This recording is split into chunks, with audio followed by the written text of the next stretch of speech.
Sprocket നമ്മൾ മാറ്റുമ്പോഴത്തേക്ക് നമ്മൾ അതിനകത്ത് ചിലവഴിക്കുന്ന പൈസ ലാഭിക്കാൻ വേണ്ടി ചെയിൻ സ്പ്രോക്കറ്റ് കിറ്റും ഈ പാക്കിങ് മാത്രം വാങ്ങും. പക്ഷേ നമ്മളെപ്പോഴും അത് നമ്മൾ ഈ രീതിയിൽ നമ്മൾ ചെയ്യുമ്പോഴത്തേക്ക് അതിനകത്ത് ഇത് പരിചരിക്കുന്ന മെക്കാനിക്കുകൾക്കും പിന്നീട് ഈ ചെയിൻ സ്പ്രോക്കറ്റ് ഉണ്ടാക്കുന്ന കമ്പനിക്കും ഈ റോയൽ ഫീൽഡ് കമ്പനിക്കും മറ്റുമാണ് ഇതിനകത്ത് പേരുദോഷം വരുന്നത്. പക്ഷേ അത് വരാതിരിക്കാനായിട്ട് നമ്മളതിൽ ചെയ്യേണ്ട കാര്യങ്ങൾ കൃത്യമായിട്ട് അതിനോടൊപ്പം ചെയ്യേണ്ട കാര്യങ്ങൾ കൃത്യമായിട്ട് നമ്മൾ ചെയ്യണം.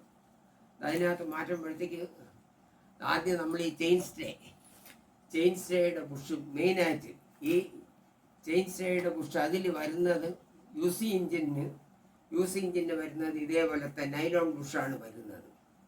ഈ ഒന്നിൽ നൈലോൺ ബുഷ് ഇടാം. പക്ഷേ ഈ നൈലോൺ ബുഷ് സാധാരണ രീതിക്ക് ഇതിൽ നിന്നും മെച്ചപ്പെട്ടതെന്ന് വെച്ചിരുന്ന ഇതിൽ വരുന്ന ഇതേപോലത്തെ സൈൻ ബ്ലോക്ക് ബുഷാണ്, റബ്ബർ ബൗണ്ടഡ് ബുഷ്.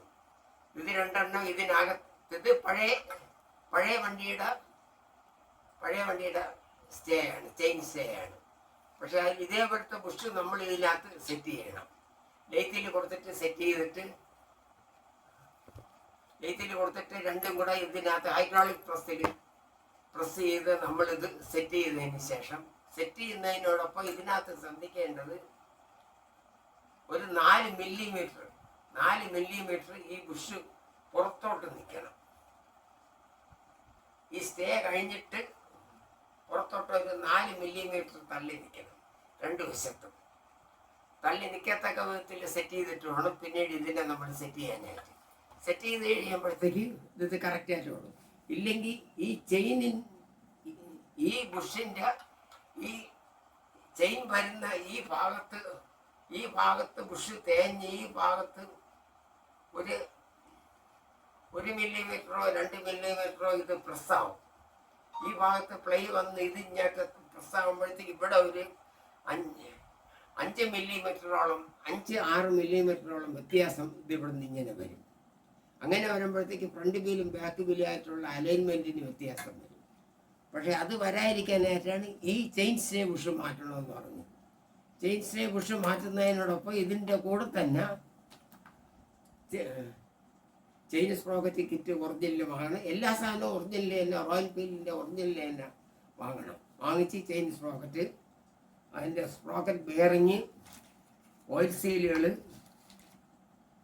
അതിനോടനുബന്ധിച്ചിട്ടുള്ള എല്ലാ സാധനങ്ങളും മാറ്റി കറക്റ്റായിട്ട് നമ്മൾ സെറ്റ് ചെയ്ത് നമ്മളിത് ഉപയോഗിച്ചാൽ പിന്നീട് ഇതിന് ലൈഫ് ലോങ് കിട്ടുകയും ചെയ്യും. പിന്നീട് ഇതിൻ്റെ അലൈൻമെൻറ്റ് വളരെ കറക്റ്റായിരിക്കും.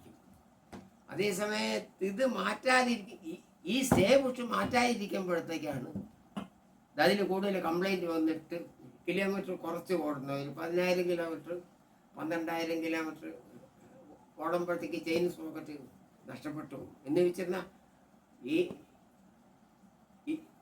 എഞ്ചിനിൽ നിന്ന് വരുന്ന ആ അലൈൻമെൻറ്റിന് വ്യത്യാസം വരികയാണ്. പക്ഷേ ഒരിക്കലും ഇതിനകത്ത് വരുന്ന അലൈൻമെൻറ്റ് കറക്റ്റായിരുന്നു കഴിഞ്ഞാൽ ഈ വ്യത്യാസം ഒരിക്കലും വന്നൂടാ. ഈ അലൈൻമെൻറ്റ് കറക്റ്റായിട്ട് വന്നിരുന്നാൽ ചെയിനിൻ്റെ സെൻറ്ററിൽ തന്നെ സ്പ്രോക്കറ്റ് കറങ്ങി ഓടിക്കൊണ്ടിരിക്കും. അങ്ങനെ വരുമ്പോഴത്തേക്ക് ചെയിൻ ഒട്ടും ചൂടാവില്ല. അങ്ങനെ വരുമ്പോഴത്തേക്ക് ഇതിൻ്റെ ലൈഫ് ലോങ് കിട്ടുകയും ചെയ്യും. ഇനി അടുത്തൊരു കാര്യങ്ങളെല്ലാം വിശദീകരണം അടുത്തൊരു വീഡിയോയിലേക്ക് ഞാൻ വിശദീകരിച്ചു തരാം.